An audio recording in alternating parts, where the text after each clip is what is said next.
As I was hearing the first reading read by you, immediately my attention went to yesterday. I think it was when I was going to the philosophy section, that there is a caption written that is, you're called to be inclusive. I think it is in the philosophy or some other place. I read that you're called to be inclusive. This is an atmosphere where so much of exclusivism is filled up with. In exclusivism, so much of exclusivist tendency is coming in the minds of the people. And that's all over the world. And Pope Francis keeps on saying, we need to be inclusive. When the problem of the migrants, that in the Pope, he was asking, open your doors of a house to these people who are displaced. And he was asking the European countries and ask them to receive them, help them to be settled. So much so in Rome, almost all the religious houses situated, Pope Francis asked every religious to adopt a family, a migrant family. So there is Pope one side asking to be inclusive, and the other forces so much going towards exclusivism. And today's first reading, the angel is going to measure the city of Jerusalem. And then let there be no walls. We put up walls to protect us. He says that there be no walls. Let be open for all to come. But then what about our security? Then he says, I will be there with you. I will be there to protect you. Like a wall of fire. That's what we read in the first reading. Like a wall of fire, I will protect you. So he is giving that protection. And then he says, I wish all nations come together. So this is a reading which is leading us towards an inclusive approach, that for all. When Jesus sent the disciples with the mission, he said, go to the whole world. He didn't say only go to the Jews, the chosen race. No. Go to the whole world. Catholics means Katha Hola, universal. A baptized Catholic, if he thinks that its gospel is meant only for this sort of people or this group of people, then he is not a Catholic. He ceases to be Catholic. Catholic means the one who accepts everyone. The Good Shepherd, what did he say?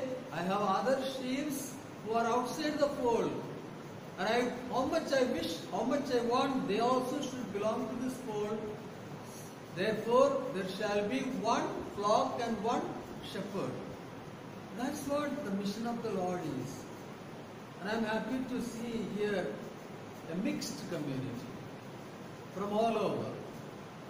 I think most of our communities that I visited from yesterday onwards, it's a mixed community.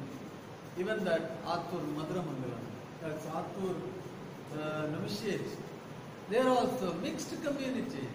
From all, practically I think there are about 7-8 states. 8 states furthest from. The same thing I found in the Theologate and the Philosophy, and now here. And something beautiful, MMI has to be inclusive. The beginning, of course, from one state, there were so many of them. But now it is spreading, taking everybody, that inclusive approach. So everybody together, and the Lord is there. He protects us. He looks after us. We don't have to be concerned. So this has to be a message to the present world. Even this has a message. So when you feel, oh, that fellow is from the northeast, that fellow is from Tamil Nadu, this fellow is from Andhra Pradesh, this fellow is from Chhattisgarh, this fellow is from Jharkhand. Sometimes you may feel you would prefer to have people of your own. How nice it would have been. The northeast person may think how nice it would have been. All my brothers were from my own village. The brother from Tamil Nadu must be thinking all would have been Tamil means nice. No. Here there is a mission in people from different parts. So, if you are really the missionary, you will be able to accept the other who is not from your language group or your state or your culture. That's really the mission. Go to the whole world. How I wish that there will be one flock and one shepherd. So you must, when you see the other, you should be happy all the more. You should be welcoming. So this is the beauty of it. And the first reading beautifully tells about your being here. So that inclusiveness. The gospel, we hear that Jesus telling them, he says, let these words sink into your hearts. Let these words sink into your hearts.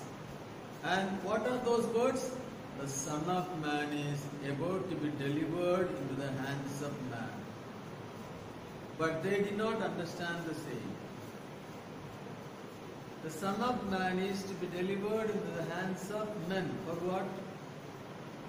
To be betrayed, to be denied, to be rejected, to be accused as a criminal, to be whipped, to be spat upon, and then to be ridiculed, mocked at, and then made to carry the cross, then nailing to the cross, and then die on the cross. That's what he is saying. Let these words sink into your hearts. The Son of Man has to be delivered into the hands of men. That is the purpose of Jesus' life. That's what he is saying. Thrice he prophesied about his passion, the impending passion. But they failed to understand. When they were arguing among themselves as who is the greatest, he presents himself as an example and he prophesies. When Peter said, you are the Christ, the Son of the living God, and everybody, he is someone great. Immediately after that he says, the Son of Man will be handed over to the enemies and he has to suffer and die, and on the third day he will rise again. He is prophesying about his passion. So, mission is through suffering. Let these words sink into your hearts. Mission becomes a reality when you are ready to take up the cross. That's why the Lord, when He called you, what did He say? When He called you, what did He say? What's the precondition He put before you to follow Him? Take up the cross. Before that, what did He say? Deny yourself. See, many people don't recall this, deny yourself. Many, I don't know why. Several places, even the PS3 communities, I asked this. They said easily, take up the cross, but they didn't say deny yourself. How difficult it is to deny yourself. But then that is a precondition to follow Jesus. If anyone wants to follow me, let him deny himself, take up the cross and follow me. The self-denial is a criteria to follow Jesus, is a precondition to follow Jesus. Formation is for self-denial. If the formation is not helping you to say no to yourself, yes to God and yes to others, then you are not formed. That's why I asked every community, you go through the formation without being formed. You go through the formation without being formed. And then at the end of this formative programs, you are ordained priest and you become a priest And then you start the ministries, and then all the problems come in. Why? You are not formed. You have gone through the formation. You are clever enough to pretend, to hide, to bluff, to be good in front of the formators, but the real formation doesn't take place. You were what you were, or rather you were still worse than what you were. That's what today the pity of the formation of the church. Why today there are so many scandalous lives of priests, religious and the bishops? The formation is not taking place. Maybe we are doing so much for formation, new ways of formation, exposure experiences, all those things are done. But is the self being formed? If you want to follow me, deny yourself. That is forming the self. Making the inner self strong. When Jesus says deny yourself, he is not meaning a negative thing. Today psychologists would say develop the self. But what is our self? By virtue of baptism, you have died to yourself and you are risen in the life of Christ. That's why you are a Christian. You have only one personality, that is the Christian personality. That's why formation sometimes is misunderstood. You think that you have got a spiritual personality. You think you have got a physical personality. You think you have got an emotional personality. You think you have got a human personality. You think you have got an aesthetic personality. So how many persons you are? Why the dichotomy that you experience in your life? That only in the chapel you can pray. The other places you cannot pray. What is prayer? Prayer is relationship. Prayer is not sitting here and mugging up some prayers like the parrot, which doesn't touch your heart. But that community prayer is a means to help you to become prayerful. And prayerful means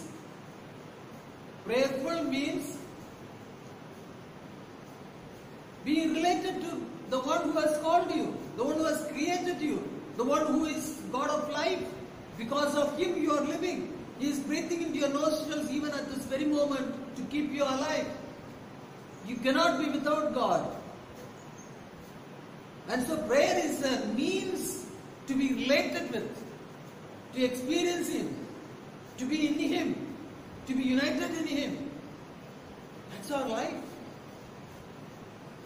So, many of us, we compartmentalize. As long as you are in the chapel, you pray. Once you go out of the chapel, you say goodbye to this prayer business. Then you go to the refectory, you eat. You are doing something else. So many times when I asked, they said, we pray to build up our spiritual personality. You eat and play and exercise to build up your physical personality. You are a physical person also. Then you relate with others, you recreate, you make friendship, you go together, and that is to build up your emotional personality. And then you study, you attend the class, and you go through various conferences and all those things to build up your intellectual personality. So this is how you are being confused and scattered. And so you are compartmentalizing yourself.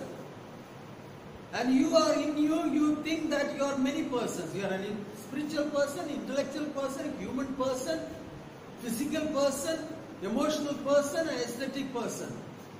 So many personalities, so many persons you are. In Jesus, how many persons were there? Jesus was both divine and human. Divine and human. Only two persons, two personalities, two natures. But in you there are five. You are much better than Jesus, greater than Jesus. He has only two, but you have got five.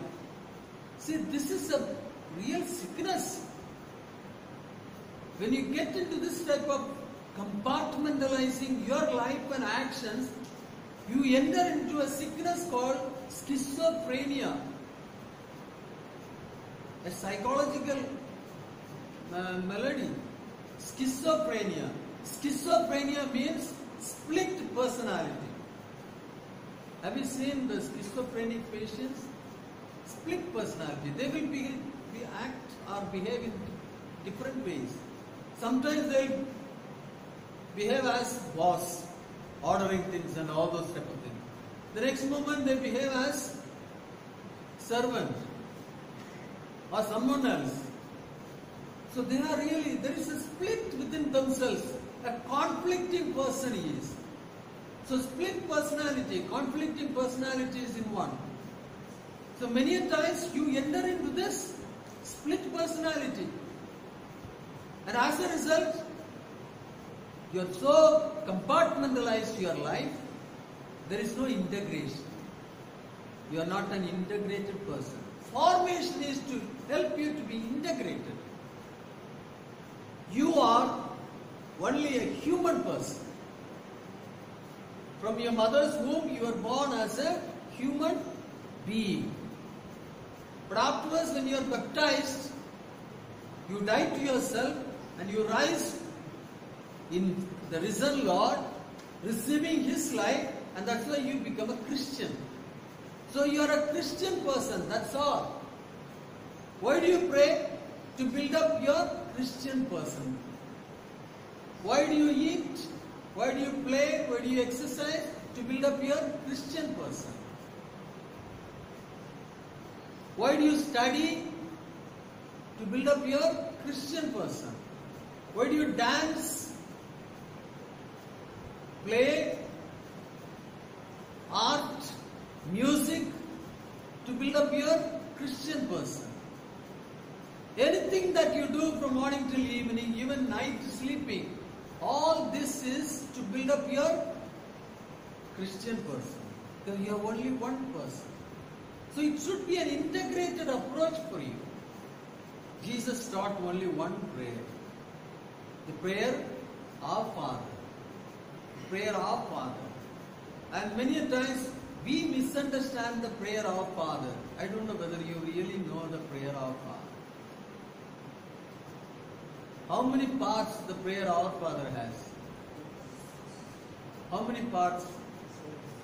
Huh? 7? Petitions. But I am asking, Our Father prayer is divided into how many parts? 2. No? The first part, like when you pray the rosary, the other side says the first part, this side says the second part. Our Father who art in heaven, hallowed be thy name, thy kingdom come, thy will be done on earth as it is in heaven. First part. Second part is, give us this day our daily bread, praise our trespasses as we forgive those who trespass against us. Lead us not into temptation, but deliver us from evil. Amen. Isn't that? Jesus taught only this prayer. The Gospels nowhere it is mentioned that He taught any other prayers. But you people now, even if you are sent during holidays to a parish, how many prayers you will be teaching those poor children and all. But Jesus taught only one prayer. And that has 2 parts according to you. What is the first part? Huh? Loudly. Praising God the Father. Praising God the Father. Second part is? Huh? Our daily needs. Our needs, petitions. So the first part is praising the Father, and the second part is asking Him for our needs. Good method, no? We praise the Father, make the Father happy, and He feels quite okay. Then we say, give us this, demand our needs. No? In Hindi it is chuna lagana. चूना लगाना जानते हैं ना? हाँ? वो उसको चूना लगाता है, मस्का लगाना. Or to butter a person, butter the person. Huh? Or in Tamil, soap powder. Isn't it? This is what we do.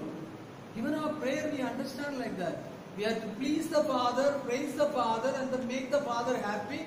When the Father is happy, then we ask our needs. We do that in our lifestyle, no? The life situations. When you are at home, you want something to be done. You please your daddy or mummy, isn't it?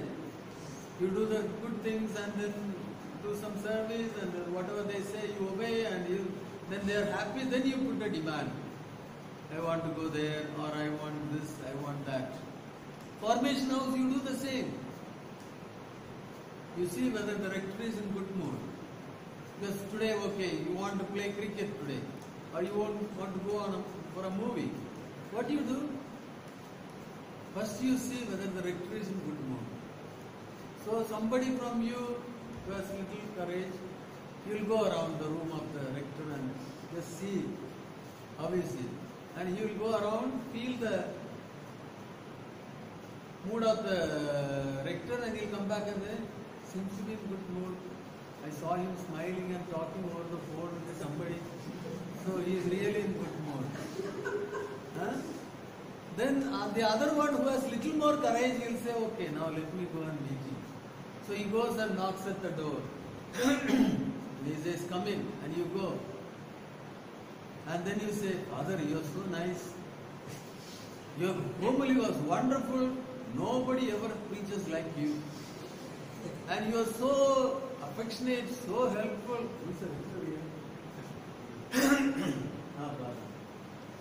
So helpful. And when you say all that, what happens in him? His face brightens up. And his figure raises up. Power goes up. He feels quite good. And then again you add a little more. Father, from the time that you have come to this house, everything is improving, and that one, this one. Even the chickens are growing and the numbers are increasing and the garden is looking beautiful. We are all happy and all those things. You praise Him so much to the heights. Then when He feels so happy and you can see that countenance so shining, then you start saying, Father, shall we today play cricket? And He will think, today is not a day for cricket. But then He will always also think, He has praised me so much, and I am like this, I am good, and I am very affectionate, I am very understanding. Now if I say, no, go and study, then they will say, he is a useless guy. So to keep up that name, he will say, it's okay. Then go and play cricket. This is what we are doing with God the Father also. Our Father, who art in heaven, you are in heaven, we are still on earth only. Hopeless place. But you are in heaven. Hallowed be thy name. Let your name be glorified all over. Thy kingdom come. Not ours, not anyone else. But your kingdom should be there. Thy kingdom come. Thy will be done. Whatever you want, that should be done. No other thing. Thy will be done. On earth as it is in heaven. Everywhere it has to be. Your will has to be done. Then you say, he is happy, then he says, I have a stomach. I have needs. Give us this day our daily bread.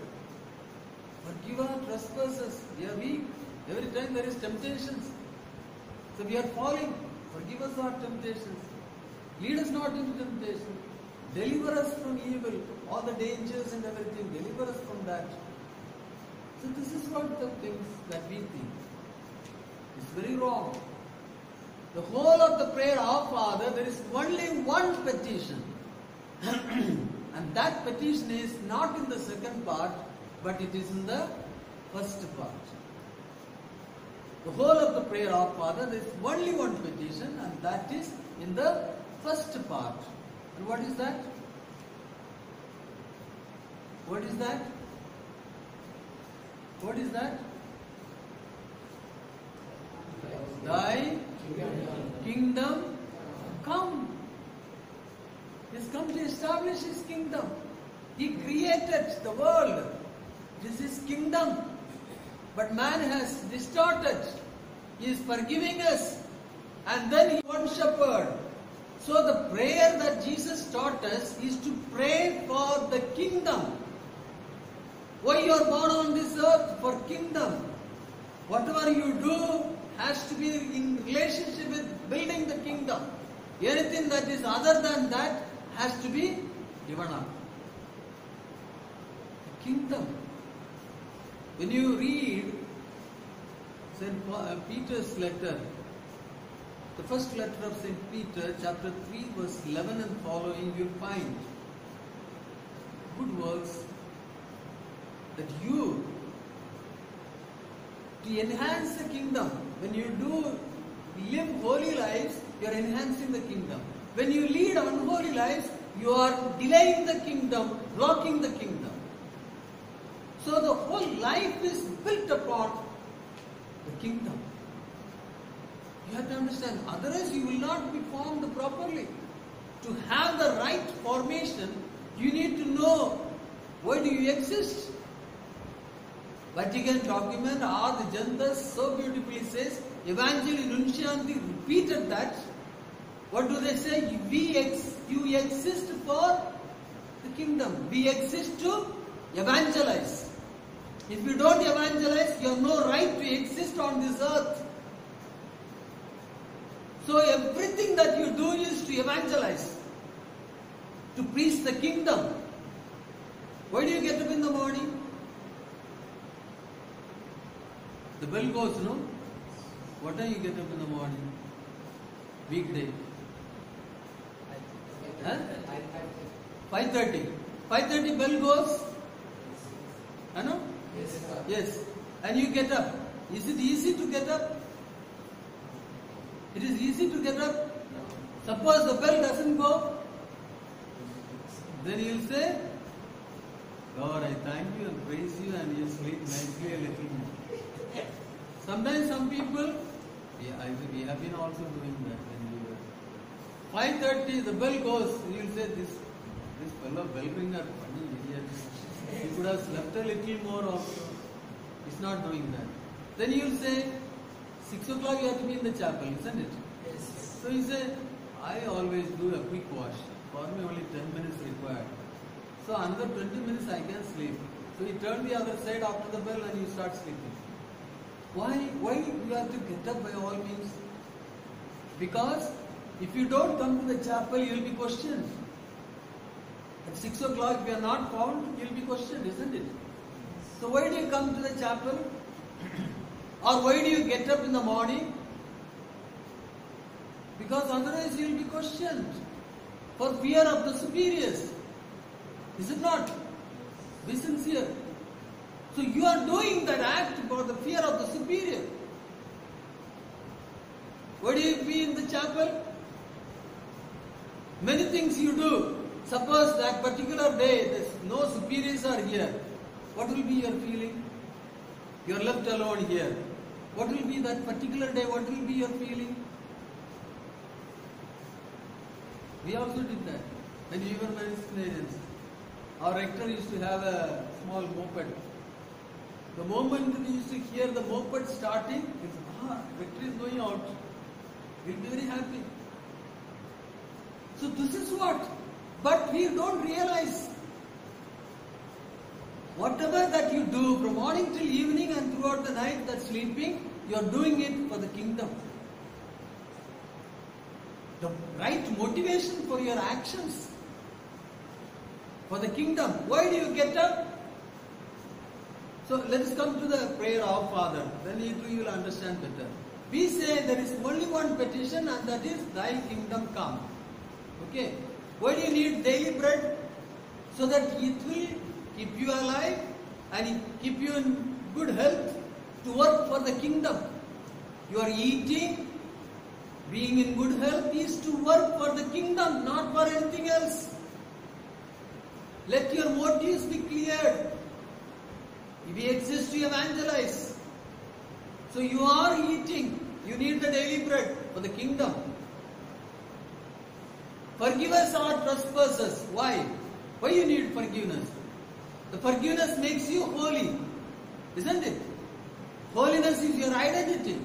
In baptism you have received that identity. Through baptism you are completely forgiven and made holy. That's what your true identity is. The identity of a Christian is not cross, not anything else. The identity of a Christian is holiness. When you are not holy, you cease to be a Christian, or you seem to be a lesser Christian. That's why your identity, holiness, striving for holiness.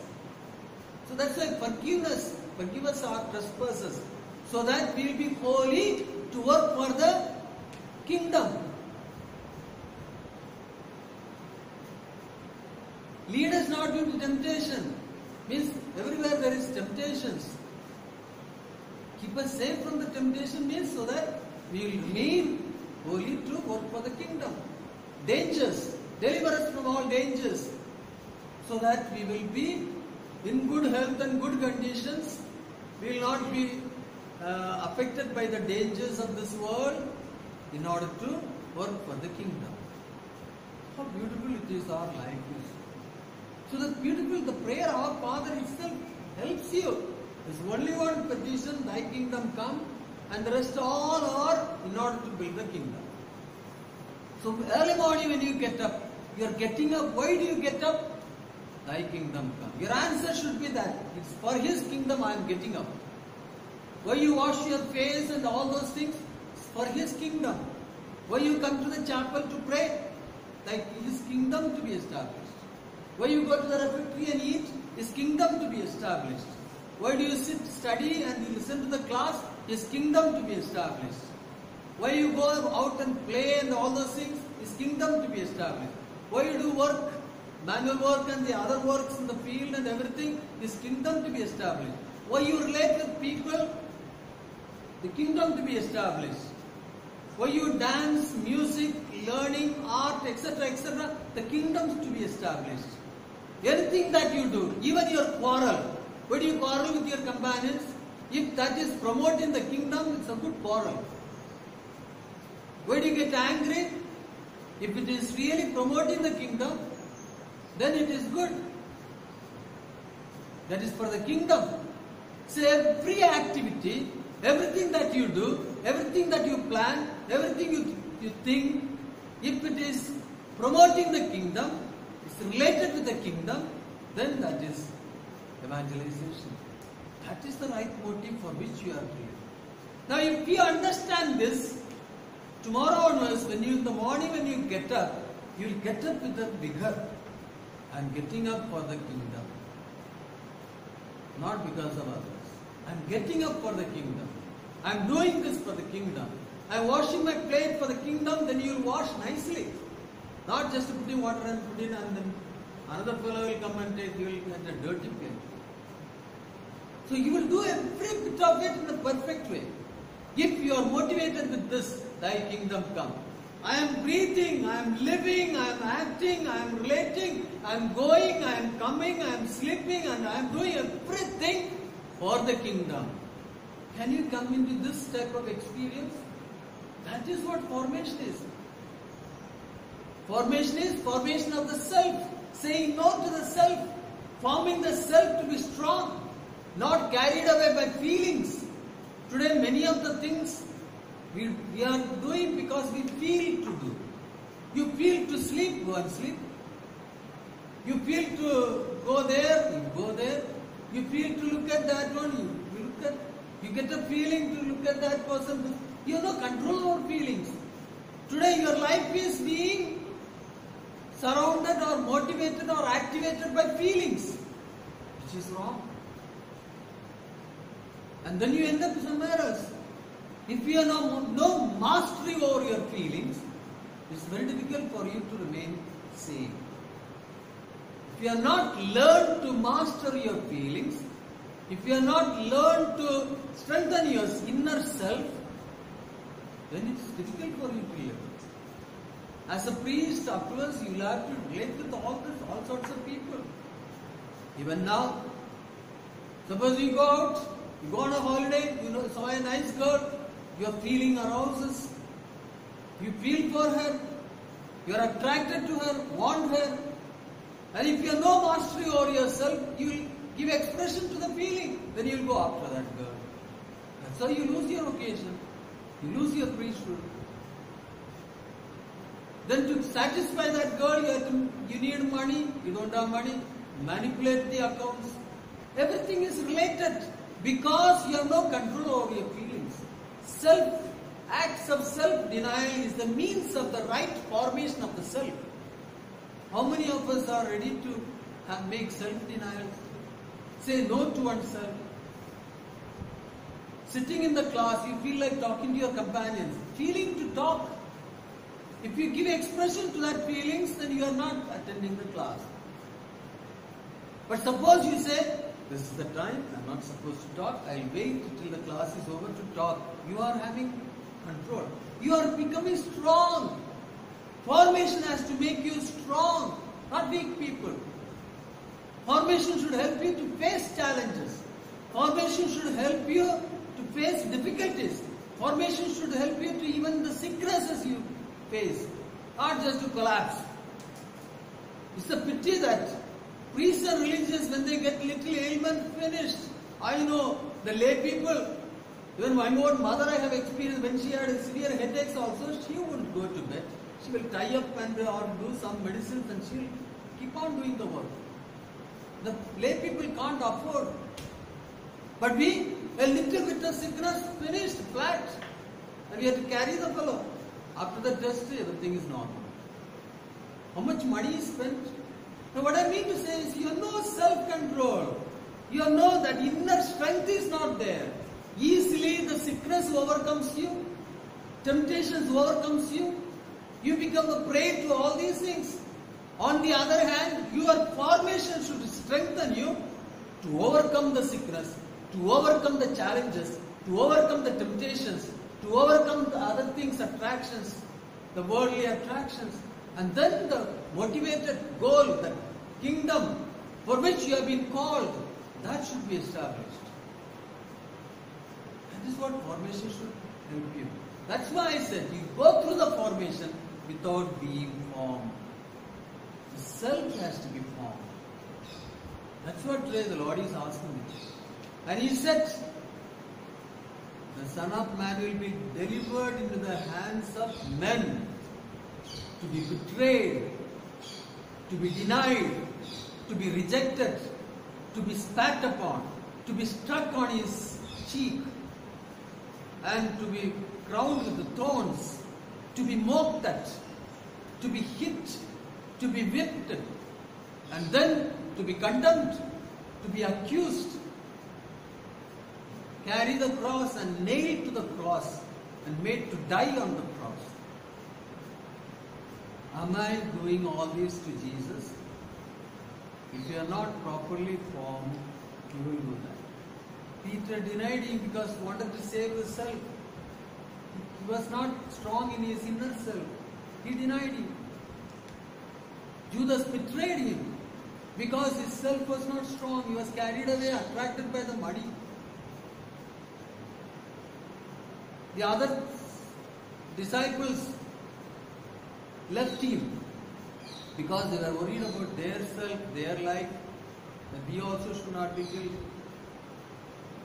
So their self is weak. Formation should help you to strengthen yourself by saying no to the self, by becoming one in Jesus. Formation should help you to be in intimacy with Jesus. Jesus also went through the formation. When Jesus tells me, if you want to follow me, deny yourself, take up the cross and follow me, He Himself did that. He denied Himself. Read Philippians, kenosis. What do we read? He did not count equality with God a thing to be grasped, understood, but He emptied Himself. took up the nature of man, became a slave like us, except sin. So Jesus had done the self-denial to follow the Father, to fulfill the will of the Father, to establish the kingdom of God.